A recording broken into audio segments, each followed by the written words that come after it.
since the F-15 was developed during the Vietnam War, making its first flight August 3, 1972. By the 1980s, the Russians had caught up in general capabilities with the Su-27 and MiG-29, and the Air Force wanted an advanced tactical fighter with the latest stealth technologies. Lockheed and Northrop were selected in 1986 to develop the YF-22 and the YF-23 technology demonstrator aircraft. These aircraft were evaluated in 1991, and the Lockheed YF-22 was selected and later developed into the F-22 Raptor. The YF-22 appeared closer to production, and the Lockheed team went beyond the required elements of the evaluation, exhibiting the Raptor's amazing agility in basic fighter maneuvers, BFM, with its thrust vectoring. Originally, there was a plan for 750 Lockheed F-22 Raptors to replace all the F-15s.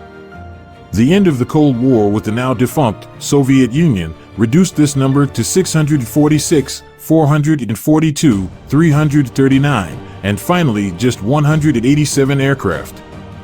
Since so few F-22 Raptors were ever produced, the F-15C has remained in service, but is slated to be replaced by the F-15EX and eventually by the next generation air dominance NGAD fighter.